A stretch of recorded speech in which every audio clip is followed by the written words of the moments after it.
하나님의 은혜가 이 시간 우리에게 가득하게 넘쳐나기를 간절히 소망합니다. 우리 옆에 계신 분들 보면서 이렇게 한번 격려했으면 좋겠습니다. 힘내십시오 하겠습니다. 시작. 아멘. 어제도 우리 바자회를 하면서 많은 수고를 하셨습니다. 그래서 피곤하시고 또 몸살도 나시고 뻐근하신 그런 분들도 아마 많으시지 않겠나라는 생각이 듭니다. 힘내시고 하나님의 은혜로 회복되어서 주의 일 잘 감당하는 우리 모든 성도님 되시기를 간절히 소망합니다. 우리가 구역 주제를 하면서 좋은 구역 만들기 세미나, 좋구만 세미나를 하고 있습니다. 오늘 마지막 세 번째 있고 다음 주부터는 워크숍이 진행될 것입니다. 오늘 세 번째 시간이 되어지는데 지난 두 번을 통해서 우리는 하나님의 말씀을 들었습니다. 무엇입니까? 구역과 구역에서 양육은 바로 하나님의 명령이요 성도의 사명이다라는 것과 그리고 양육의 어려움과 극복 방법에 대해서 우리가 하나님 말씀을 들었습니다. 그리고 오늘 나눌 하나님 말씀은 무엇이냐면 바로 양육의 목적과 이 양육을 어떻게 하면 지속적으로 할 수 있는가라는 것에 대해서 함께 나누기를 원합니다. 여러분, 우리가 하나님 앞에 성도로 부르심을 받았는데 이 성도로 부르심을 받았을 때에 그 이유, 부르심을 받은 이유는 두 가지가 있습니다. 크게 두 가지인데 그것이 무엇이겠습니까? 우리가 왜 하나님의 부르심을 받았겠습니까? 첫 번째는 우리가 하나님을 예배하기 위해서 우리가 부르심을 받았습니다. 동의하십니까? 예, 아멘입니다. 그런데 두 번째는 무엇이냐면 우리가 사역하기 위해서 부름을 받았습니다. 쉽게 말하면 주의 일을 하기 위해서 부름을 받았습니다. 여러분 동의하십니까? 아멘이십니까? 참 우리의 삶을 살펴보면 첫 번째 부르심에 대해서는 동의를 많이 합니다. 그런데 실제적인 삶에서 보면 우리가 일하기 위해서 부름받았다라는 것에 대해서는 많은 분들이 입으로는 이렇게 동의한다 하지만 삶으로는 사실 잘 따라가지 못하는 그런 부분들이 많이 있는 것 같습니다. 여러분, 그 이유가 무엇일까요? 그 이유가 여러 가지 이유들이 있겠지만 그 이유 중에 하나가 바로 신앙이 너무 개인화되어 있기 때문에 그렇습니다. 신앙생활을 할 때에 이 신앙생활이 한 사람의 구원과 그 한 사람의 삶을 평안하게 만들어주는 것으로 많이 변질되었기 때문에 그렇습니다. 그런데 성경은 전체적으로 항상 공동체를 말씀하고 있습니다. 여러분, 개인은 구원을 받을 때에 구원은 개인적으로 받는 것이 맞습니다. 그렇지만 그 부르심도, 구원에 대한 부르심도 공동체 안에서의 개인인 것입니다. 그래서 교회를 벗어나서, 교회 공동체를 벗어나서 내가 구원을 받는다, 이것은 성경이 원하는 그런 정답이 아닌 것입니다. 그래서 우리는 하나님 앞에 공동체로서 하나님 앞에 예배하고 공동체로서 하나님 앞에 사명을 감당하는 그런 은혜가 우리 가운데 있어야 될 줄로 믿습니다. 여러분, 말씀을 한번 읽도록 하겠습니다. 마가복음 3장 14절 15절입니다. 같이 읽습니다. 시작. 예, 12를 세우셨으니 이는 자기와 함께 있게 하시고 또 보내사 전도도 하며 귀신을 내쫓는 권능도 가지게 하려 하심이로라. 아멘. 이 말씀에 우리의 부르심이 나와 있죠. 주님께서 제자들을 부르실 때에 제일 먼저 부르신 이유는 그들과 함께하기 위해서입니다. 같이 예배하고 교제하기 위해서인 거죠. 두 번째는 무엇입니까?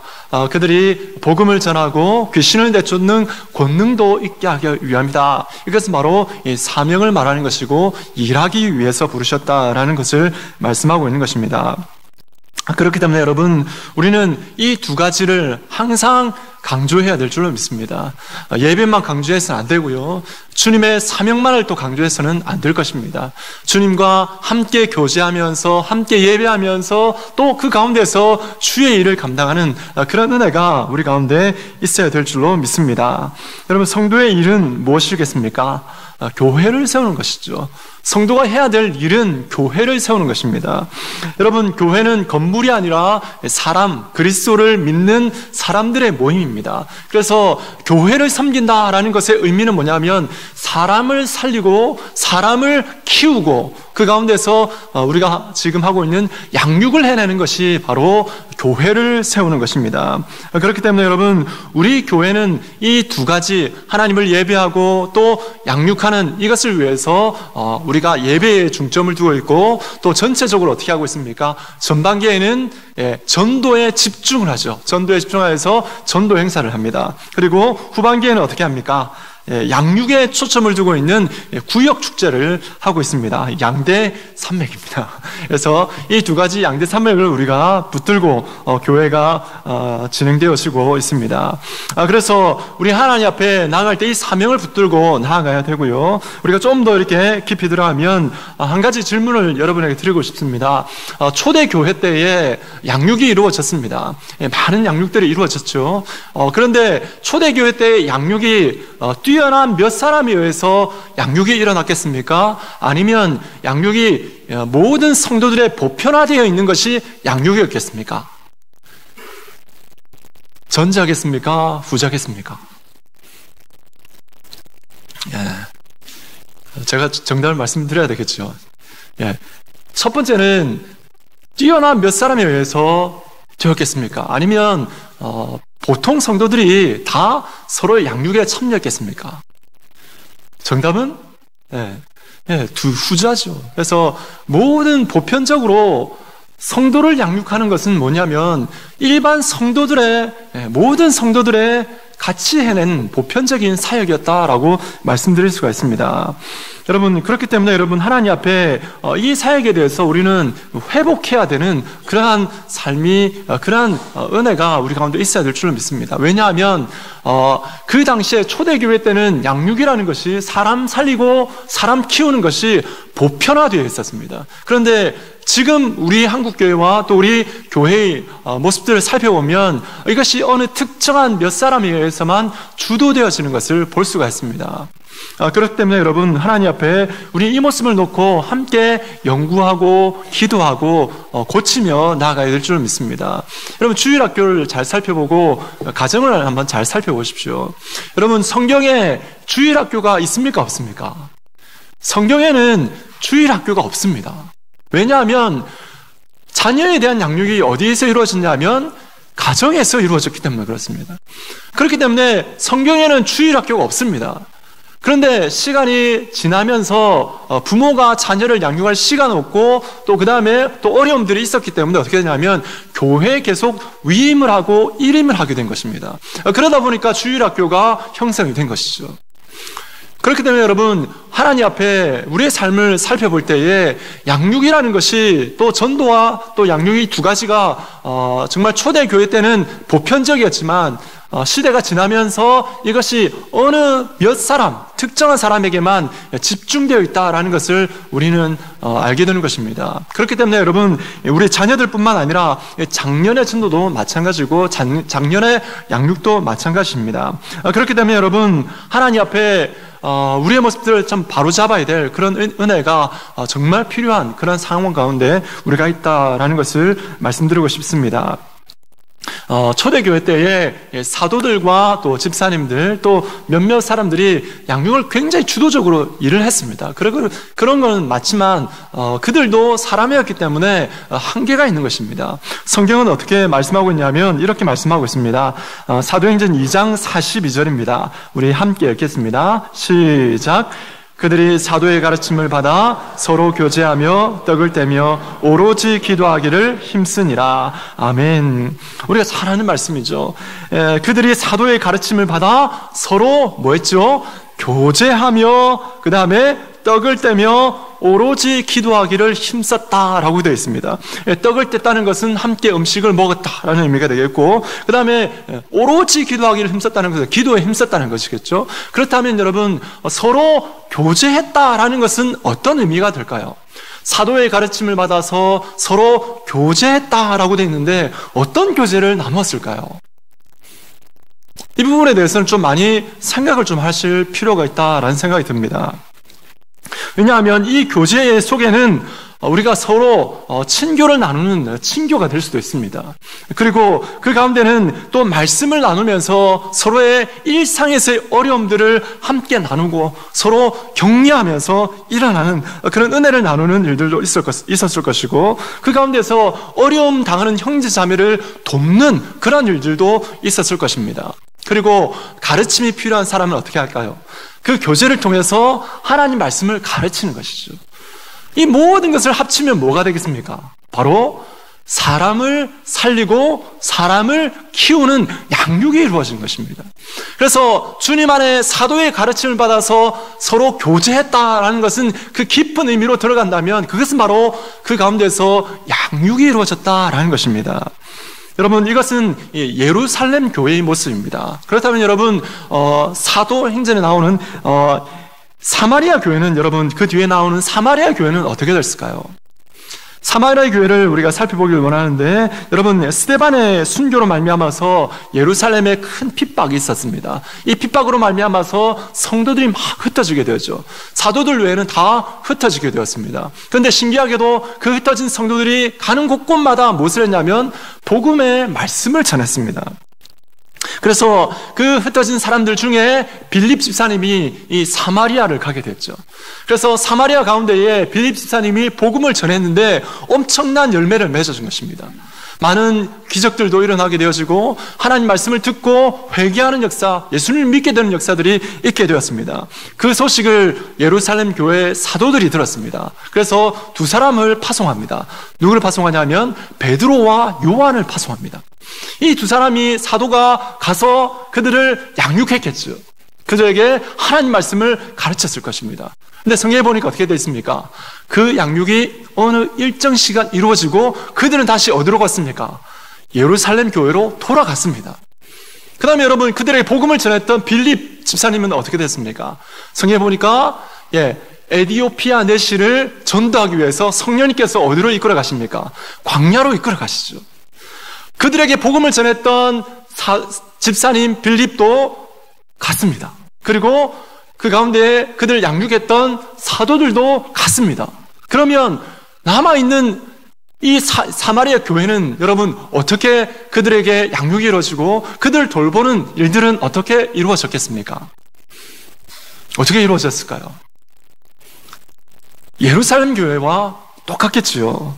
여러분, 예루살렘 교회와 똑같은 것입니다. 어떻게 말씀이 나와 있습니까? 여러분, 사도행전 2장 42절 우리 한 번 더 읽도록 하겠습니다. 시작. 그들이 사도의 가르침을 받아 서로 교제하며 떡을 떼며 오로지 기도하기를 힘쓰니라. 아멘. 그렇죠. 여러분, 예루살렘 교회만 그런 것이 아니죠. 사마리아 교회도 마찬가지고 안디옥 교회도 그렇고 에베소 교회도 그렇고 빌립보 교회도 그렇고 데살로니가 교회도 그렇고 여러분 모두가 뭘 했냐면 그들이 사도의 가르침을 받아 서로 교제하며 떡을 떼며 오로지 기도하기를 힘쓰는 일에 여러분 이 교제를 이런 모임들을 교회를 양육하고 세워나가기 위해서 진행했던 것입니다. 여러분 여기서 다시 한번 우리 교회를 살펴보기를 원합니다. 그렇다면 여러분 우리 제5영도 교회는 어떻게 해야 되겠습니까? 똑같겠지요. 사도의 가르침을 받아 서로 교제하며 그 다음에 떡을 떼며 오로지 기도하기를 힘쓰는 일에 우리 교회도 동참해야 될 줄로 믿습니다. 그래서 우리 교회는 어떻게 됩니까? 사도의 가르침을 받아서 진행하는데 우리 담임 목사님의 신앙 그 다음에 지도를 따라서 우리 모든 성도님들이 함께 교제하는 것이죠. 무엇으로 교제합니까?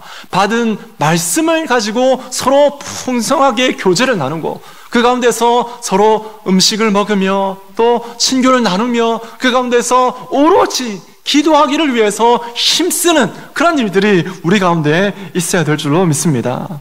여러분 이것이 바로 초대 교회의 모습이죠. 그 모습을 우리가 회복해야 될 줄로 믿습니다. 그렇기 때문에 여러분 잃어버린 우리가 사역을 잃어버렸던 이 전도와 양육의 사역들을 우리는 다시 한번 하나님 말씀 가운데 회복하는 그런 은혜가 있어야 될 줄로 믿습니다. 여러분 그래서 이번 구역 축제를 진행하면서 계속해서 강조하는 것이 무엇입니까? 우리 교회가 바나바를 많이 세우기를 원합니다. 바나바 세우는 기준이 무엇이었습니까? 바나바를 지원할 수 있는 기준은 뭐냐면 서리 집사님 이상입니다. 바나바가 왜 이래 많냐 이렇게 말할 수도 있겠죠. 그렇지만 여러분, 초대교회 때는 양육이라는 것이 보편화되어 있었기 때문에 우리 교회 서리 집사님 이상이 된다면 누구든지 하나님 앞에 이 양육을 해낼 수 있는 그런 은혜가, 그러한 능력들이 우리 가운데 있어야 될 줄로 믿습니다. 그래서 여기 계신 분들, 우리 서리 집사님 이상 되시는 분들은 이번에 바나바 지원을 안 하셨다면 다음에는 꼭 하시기 바랍니다. 그래서 이 양육이라는 것이 어느 특정한 사람에게만 주어진 것이 아니라 정말 모든 성도들이 해야 될 그러한 일들이다, 그러한 사명이다라는 것을 여러분 믿음으로 확신을 가지고 하나님 앞에 나아갔으면 좋겠습니다. 하나님 앞에 정말 간절히 소망하는 것이 있습니다. 우리 교회가 초대교회와 같이 되었으면 좋겠습니다. 초대교회 같이 된다면 참 원이 없겠다라는 이런 생각이 들어집니다. 여러분도 그렇게 되기를 원하십니까? 아멘이십니까? 우리 옆에 계신 분에게 한번 이렇게 합시다. 우리 초대교회의 모습을 회복합시다. 이렇게 한번 격려했으면 좋겠습니다. 시작. 아멘. 그렇습니다. 회복될 줄로 믿습니다. 여러분, 양육의 목적이 무엇일까요? 양육의 목적은 바로 일상에서 그리스도인으로 살아가는 것이 양육의 목적입니다. 여러분, 우리가 양육을 하고 있는데 양육을 좀 중점을 둘 때에 우리 어디에 중점을 두고 있는지 한번 살펴보기를 원합니다.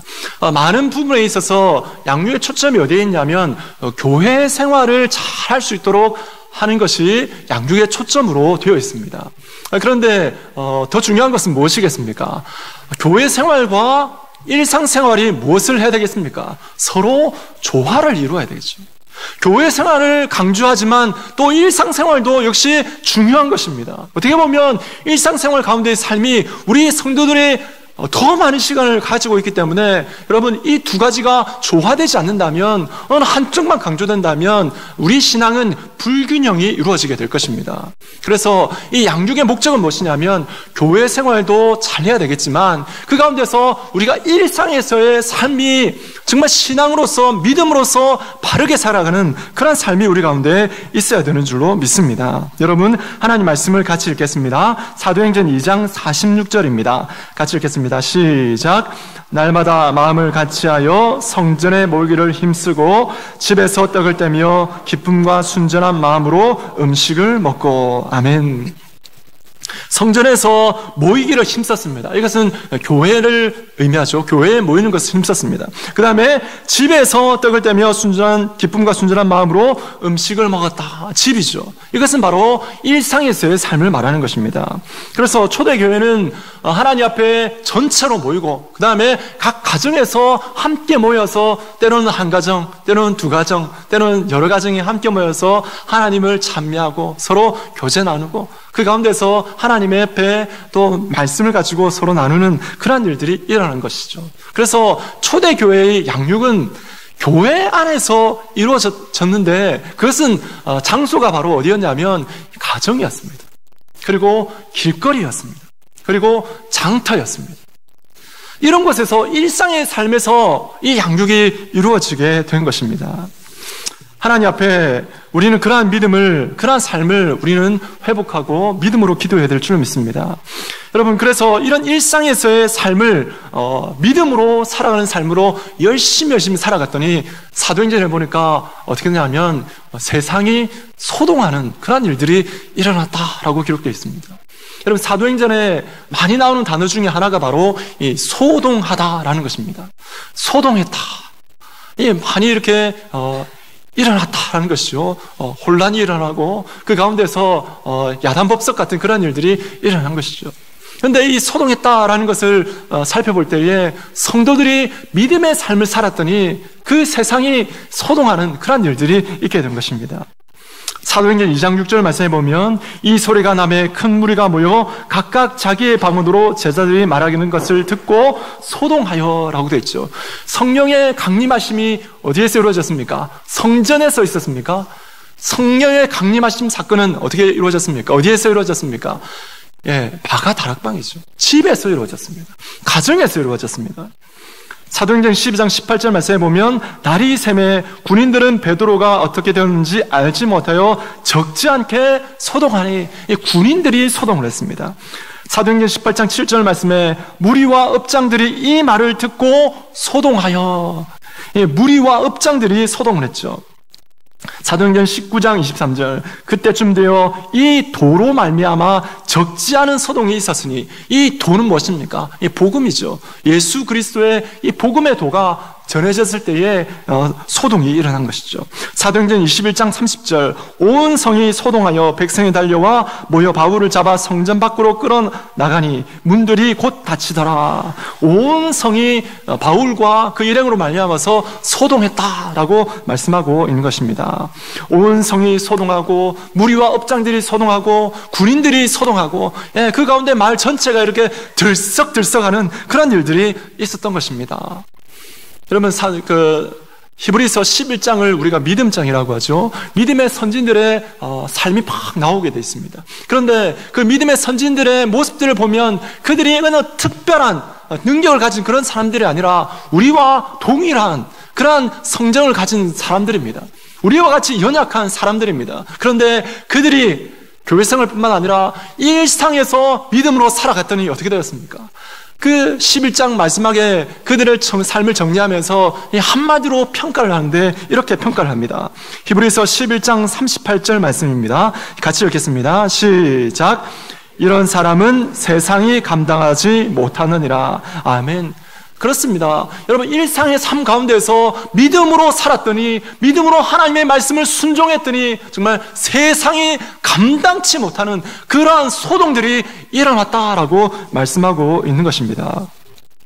그래서 여러분, 이번 구역축제를 진행하면서 여러분 구호를 외치는데 무엇을 외치고 있습니까? 구호가 무엇이죠? 해볼까요? 그냥 입으로만 해보시기 바랍니다. 시작. 양육하고 양육받는 우리는 예수님의 제자, 세상을 흔들어라. 그렇죠. 벌써 고개를 팍 돌리시는 분이 계신데요. 세상을 흔들어라. 이것은 그냥 하는 것이 아니라 여러분, 성경 말씀에서 나온 것입니다. 하나님 앞에 양육을 가지고 우리가 일상 삶 가운데에서 하나님 말씀을 가지고 양육했더니 어떻게 됩니까? 일상에서의 그 믿음의 삶이 세상을 흔들고 소동하는, 세상이 감당치 못하는 그런 일들이 실제로 있었다라는 것입니다. 그래서 여러분, 우리 교회도 초대교회만 그런 것이 아니라요, 믿음의 선진들만 그런 것이 아니라 이 시대를 살아온 우리들도 하나님 앞에 일상의 삶 가운데서 믿음으로 살아가면 그 가운데 세상이 흔들리는 그런 역사들이 일어나게 될 줄로 믿습니다. 여러분, 한번 해볼까요? 우리 구호를 한번 외쳐보겠습니다. 구호 준비! 야! 한 번 더 구호 준비! 야! 한 번 더 구호 준비! 야! 시작! 양육하고 양받는 우리는 예수님의 제자, 세상을 흔들어라! 여러분, 세상 좀 흔들시겠습니까? 예, 좀 흔드시겠습니까? 여러분, 세상을 흔들어야 될 줄로 믿습니다. 세상은 권력이나 돈이나 지식과 같은 그러한 것으로 흔들리지 않습니다. 그것들은 세상에 있는 것입니다. 세상에 없는 것으로 세상에 나아갈 때 그 세상이 흔들리게 되는 것입니다. 여러분, 세상에 줄 수 없고 세상 속에 있지 않은 그러한 것이 어디에 있냐면 바로 구역 안에 있는 줄 믿습니다. 우리가 볼 때는 구역 모임이 참 초라하게 보일 수 있습니다. 연약하게 보일 수 있습니다. 그러나 그 속에는 우리가 미처 생각지 못하고 우리가 정말 그 능력과 그 의미, 그 능력들을 정말 깊이 있게 깨닫지 못해서 세상 가운데 그런 마음이 들 수 있지만, 실제로는 하나님 보실 때는 세상이 감당치 못하는 그러한 능력, 세상이 줄 수 없는 그런 능력이 바로 구역 안에 있는 것입니다. 여러분, 어떤 능력이 있습니까? 우리가 잘 아는 능력들이 많이 있죠. 첫 번째는 기도의 능력이 있습니다. 여러분, 우리가 세상 사람들이든 믿지 않는 사람들이든 믿는 사람들이든 여러 가지 어려움을 닥치면 항상 이렇게 위로를 해줍니다. 뭐라고 위로해 주죠? 염려하지 마라. 모든 일들이 다 잘 될 것이다. 이렇게 말을 해주죠. 우리 그리스도인들도 그런 말 쓰고요, 믿지 않는 사람들도 그런 말 씁니다. 근데 중요한 건 무엇입니까? 차이가 있죠.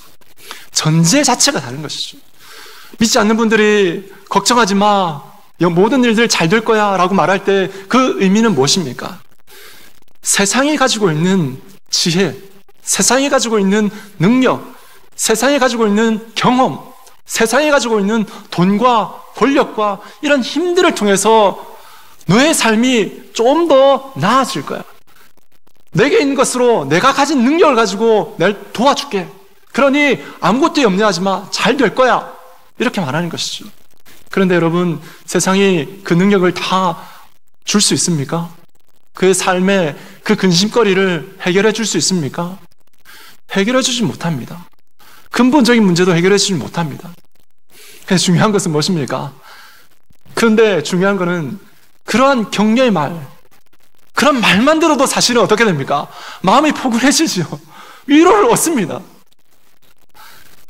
우리 그리스도인들은 어떻습니까? 하나님 앞에 근심 걱정거리 있을 때에 염려하지 마, 걱정하지 마 라고 말할 때 그 말의 전제는 무엇입니까? 바로 하나님의 능력이 너와 함께 하셔. 하나님이 너와 함께 하시기 때문에 넌 아무 염려하지 마. 내가 너를 위해서 기도해 줄게. 기도의 능력이죠. 여러분, 빌립보서 4장 6절 7절 말씀을 우리 함께 읽도록 하겠습니다. 빌립보서 4장 6절 7절입니다. 시작. 아무것도 염려하지 말고 다만 모든 일에 기도와 간구로 너희 구할 것을 감사함으로 하나님께 아뢰라. 그리하면 모든 지각에 뛰어난 하나님의 평강이 그리스도 예수 안에서 너희 마음과 생각을 지키시리라. 아멘. 여러분, 이 말씀에 어떻게 나와 있습니까? 제일 처음에 아무것도 염려하지 말고, 아무것도, 어떤 걱정거리든 어떤 염려거리든 그 염려가 아무리 크든 간에 아무것도 염려하지 말고, 아무런 조건이 없습니다. 아무것도 염려하지 말고 오직 기도와 간구로 하나님 앞에 기도하면 그리스도 예수 안에 있는 그 평강이 너희 마음과 생각을 지키실 것이다 라고 말씀하는 것이죠. 우리 옆에 계신 분들 보면서 염려하지 마세요. 한번 믿음의 고백을 했으면 좋겠습니다. 옆에 계신 분들 보면서 염려하지 마세요. 시작. 아멘. 네. 여러분, 그 말에 능력이 있는 줄 믿습니다. 우리가 그리스도인이기 때문에 그렇습니다.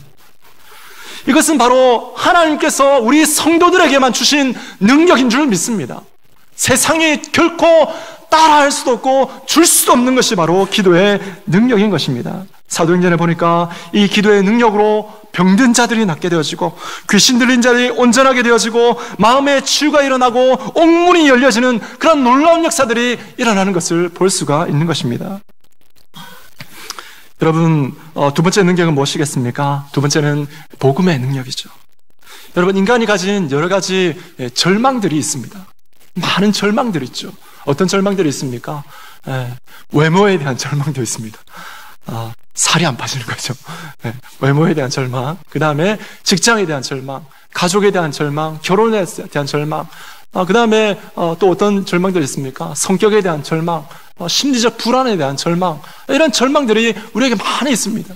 그런데 그 인간들이 가진 최고의 정말 절망 중의 절망은 무엇일까요?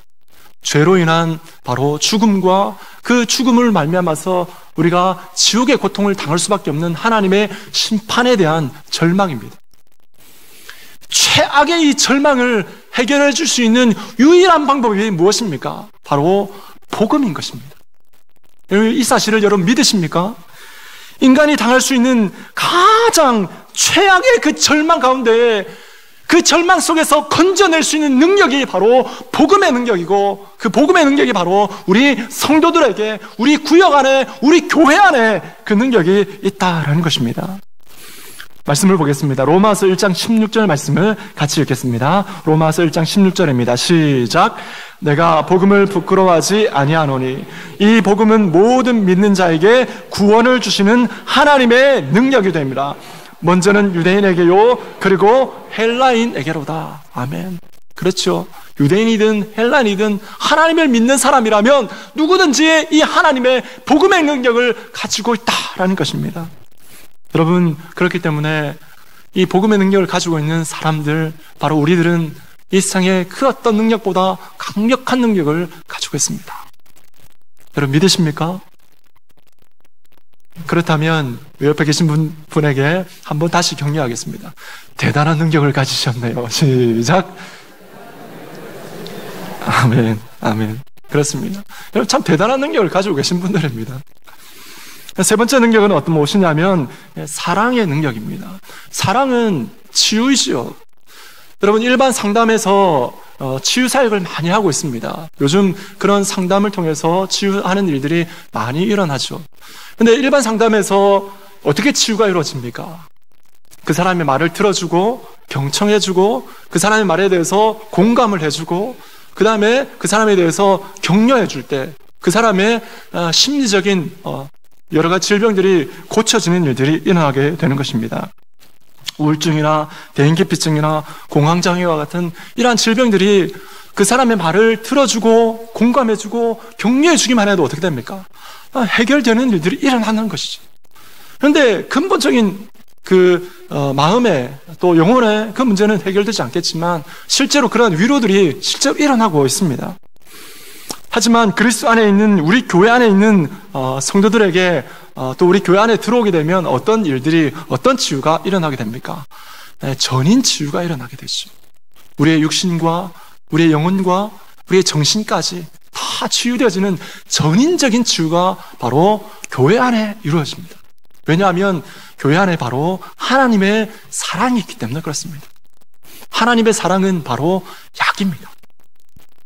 육신을 고치고 영혼을 고치고 정신을 고치는 약이 바로 하나님의 사랑인 것입니다. 그 사랑이 성도들의 마음 가운데 있고 우리 구역 가운데, 우리 교회 가운데 있는 것입니다. 여러분 실제로 그러한 역사들이 우리 교회 안에 이루어지고 있습니다. 여러분들도 여기 계신 분들을 보면서 또 우리 자신을 보면서 참 많이 느끼시는 분들이 있을 것입니다. 우리 교회 등록하시고 우울증 약을 먹고 계셨는데 그 약이 하루하루 지나가니까 교회 생활을 하니까 그 약을 점점 줄이게 되어지고 결국은 그 약을 끊게 되는 그런 일들이 오늘 현재 우리 교회 가운데 일어나고 있습니다. 얼굴빛이 점점 바뀌는 것이죠. 하나님 앞에 더 밝아지는, 예전에는 불안했는데 예전에는 어두웠는데 교회 생활하니까 그 얼굴이 바뀌는 것입니다. 이유가 무엇입니까? 바로 하나님의 사랑 때문이죠.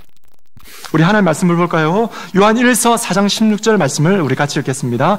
요한 1서 4장 16절 시작. 하나님이 우리를 사랑하시는 사랑을 우리가 알고 믿었노니 하나님은 사랑이시라. 사랑 안에 거하는 자는 하나님 안에 거하고 하나님도 그의 안에 거하시느니라. 아멘. 그렇죠. 하나님의 사랑이 우리 속에 있기 때문에 그 하나님의 사랑이 우리의 영혼을 고치고 우리의 육신을 고치고 우리의 마음과 정신을 온전하게 고치시는 것입니다. 그래서 하나님의 사랑을 가지고 있는 우리들은 어떻습니까? 하나님의 사랑을 우리가 먹을 때, 받을 때에 우리는 보약한 척 먹는 겁니다. 여러분, 이 외에도 우리 구역 안에 많은 능력들이 있습니다. 믿음의 능력, 그 다음에 섬김의 능력, 나눔의 능력, 기쁨의 능력, 평강의 능력, 이루 말할 수 없는 능력들이 바로 우리 구역 안에 있습니다. 좀 현실적으로 좀 환산을 좀 했으면 좋겠습니다. 제가 방금 말씀드렸던 이 모든 능력들을 여러분 돈으로 환산하면 과연 얼마일까요? 한번 해보십시오. 한번 계산을 해보십시오. 머리 빠르신 분들, 기도의 능력을 한번 생각해 보십시오.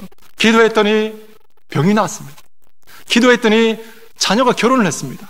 기도했더니 아이를 못 낳던 가정이 아이를 낳았습니다. 기도했더니 여러분 우리가 생각하지 못했던 그런 사업의 문이 열려지게 되었습니다. 여러분 돈으로 하면 얼마입니까? 상상할 수 있겠습니까? 여러분 복음의 능력이 얼마나 돈으로 환산하면 얼마이겠습니까? 영혼이 지옥의 고통에서 천국으로 간다. 돈으로 환산할 수 있는 것이 아닙니다. 사랑의 능력은 돈으로 환산하면 얼마일까요? 여러분 일반 상담을 받으려면 얼마 드냐면 요즘 인터넷 찾아보니까 상담 한 번 받는데 5만 원에서 10만 원, 좀 많으면 20만 원 정도 되어지고 그 다음에 아주 뛰어난 사람의 상담을 받으려면 한 100만 원 가까이 이렇게 줘야 된다고 합니다. 그런데 여러분, 그런 돈이 들지만 우리 인생의 가장 좋은 안내자뿐만 아니라 우리 인생의 정답이신, 우리 인생을 창조하신 그 인생의 정답이신 그 하나님의 상담을 받는다는 것, 여러분, 이것을 돈으로 환산한다면 얼마이겠습니까? 돈으로 따질 수가 없겠죠. 그렇기 때문에 여러분, 우리 구역이 가지고 있고 우리 성도들이 가지고 있고 하나님의 교회에 주신, 하나님께서 허락하신 이 능력들은 정말 이 세상 가운데서 그 어떤 돈으로도 그 어떤 가치로도 환산할 수 없는 엄청난 능력이 바로 구역 안에, 우리 안에 있다라는 것입니다. 여러분, 이런 모임을, 이런 구역 모임을 여러분 대충 하시겠습니까?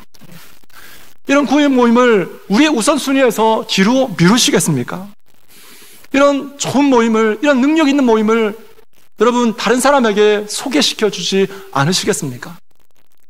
하나님 앞에 우리의 삶의 중심을 구역 모임에 두고 우리가 하나님 앞에 이 구역 모임을 중심으로 우리의 삶을 설계해 나가고 배치해 나갈 때에 하나님께서는 그 능력이 우리의 삶까지 다스리게 되어지는, 흘러오게 만드시는 그런 역사들이 일어나게 될 줄로 믿습니다.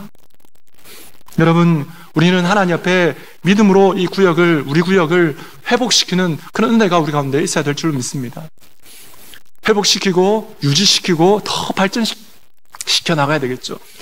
종말의 때가 오면 더욱더 모이기에 힘쓰는 그런 일들이 우리 가운데 있어야 될 줄 믿습니다. 여러분, 이렇게 구역을 지속적으로 잘 이루어 나가려면 여러분, 우리는 어떻게 해야 될까요?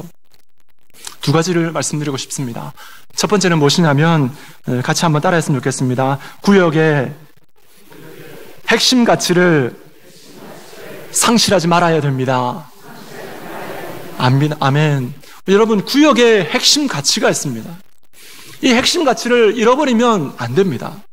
우리 교회의 구역의 핵심 가치는 4가지입니다. 무엇이겠습니까?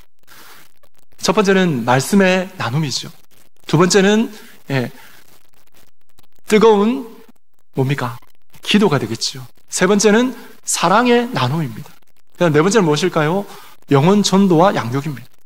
이 4가지, 말씀과 기도와 사랑과 영혼 전도와 양육, 여러분, 이것이 뭐냐면 우리 교회가 정한 바로 구역의 핵심 가치 4가지입니다. 이 4가지를 하나라도 잃어버리게 되면 그 모임 가운데에 변질이 일어납니다. 그래서 그 변질로 말미암아서 구역이 경직되는 것이고, 구역 모임이 정말 힘이 빠지게 되는 것이고, 영적인 활력이 떨어지게 되는 것이죠. 그렇기 때문에 여러분, 이 구역의 핵심 가치 4가지는 반드시 모일 때마다 잃어버리지 않고 서로 해야 되는 것입니다. 여러분, 맛집에 가보셨습니까? 아마 이런 맛집을 아마 아실 겁니다. 예전에는 너무너무 맛있었는데 최근에 갔더니 맛이 바뀌었다, 맛이 변질되었다, 이런 맛집 있죠. 그런 맛집은 어떻게 합니까? 다시는 안 간다, 그렇게 하시겠죠. 맛이 변질된 이유가 무엇입니까? 원래 재료를 가지고 원래 조리법대로 해야 되는 것입니다. 만약 그걸 바꾸게 되면 변질이 일어날 것이죠. 그런 것처럼 여러분, 우리 구역 모임의 핵심 가치 이 4가지를 우리가 끝까지 붙들고 하나님 앞에 나아갈 때 어떻게 됩니까? 변질되지 아니하고 영적인 활력 가운데 계속해서 유지될 수가 있는 것입니다. 간절히 소망하는 것은 우리 구역 모임이 하나님 앞에 핵심 가치 4가지, 말씀과 기도와 사랑과 서로 전도하고 양육하는 이 4가지가 계속해서 이어질 수 있는 우리 구역들이 되기를 간절히 소망합니다. 두 번째는 무엇이냐면 충성스러움이 있어야 됩니다. 주님의 일에 대해서 충성하는 자가 하나님 앞에 인정을 받습니다. 아무리 능력이 많아도 만약에 그 능력으로 말미암아서 충성하지 않는다면 그 능력은 오래 가지 못합니다. 여러분, 아무리 사랑이 많아도 그 사랑에 대해서 충성하지 못하면 그 사랑도 오래 가지 못합니다. 아무리 능력이 많고 사랑이 많아도 충성스럽지 못하면 여러분 오래 가지 못하는 것입니다. 그래서 충성스러움은 무엇이냐면 바로 능력이 지속되게 하고, 충성스러움은 사랑이 지속되게 하고, 하나님의 은혜가 지속되게 하는 것이 바로 무엇이냐면 충성인 것입니다. 여러분, 하나님 말씀을 보기를 원합니다. 디모데후서 2장 2절 말씀을 우리 함께 읽겠습니다. 시작. 또 내가 많은 증인 앞에서 내게 들은 바를 충성된 사람들에게 부탁하라. 그들이 또 다른 사람들을 가르칠 수 있으리라. 아멘. 그렇죠. 하나님은 양육이 이루어지고 그 사람이 또 다른 사람을 양육할 때에 그 사람이 어떤 사람이냐 하면 바로 충성된 사람이 그 일을 한다라고 말씀하고 있습니다. 누가복음 19장 17절 말씀을 같이 읽겠습니다. 누가복음 19장 17절 시작. 주인이 이르되 잘하였다 착한 종이여, 내가 지극히 작은 것에 충성하였으니 10고을 권세를 차지하라 하고. 아멘. 그렇죠. 하나님께서 더 큰 권능과 그 더 큰 사역과 더 큰 기업을 주시는데 어떤 사람에게 주십니까? 충성된 사람에게 주신다라고 말씀하고 있습니다. 이번 구역 주제를 하면서 하나님 앞에 간절히 소망하는 것이 있습니다. 우리 교회가 각 구역들마다 구역의 이 본질 4가지를 끝까지 붙잡고 하나님 앞에 충성되게 감당하여서 우리 구역이 초대교회와 같은 그런 구역이 되어지고 그런 아름다운 모습들이 우리 성도들의 삶 가운데, 우리 교회 가운데 이루어지는 것입니다. 여러분, 하나님 앞에 오늘 말씀을 통하여서 하나님 앞에 같이 기도하기를 원하고 또 함께 세워나가기를 원합니다. 우리 모든 성도님들이 오늘 말씀을 통해서 받았던 하나님의 말씀을 붙들고 하나님 앞에 그렇게 믿음으로 행하여서 우리 구역, 우리 가정, 우리 교회를, 우리의 삶을 하나님 앞에 바르게 세워나가서 하나님 앞에 믿음으로 그 가운데서 은혜를 나누고 하나님께서 우리에게 보여주셨던 그 부르심의 목적인 예배의 삶과 또 하나님의 일을 감당하는 그 사역들을 정말 하나님 앞에 잘 감당하여서 하나님 앞에 칭찬 듣는 우리 모든 성도님들 되시기를 주님의 이름으로 간절히 소망합니다.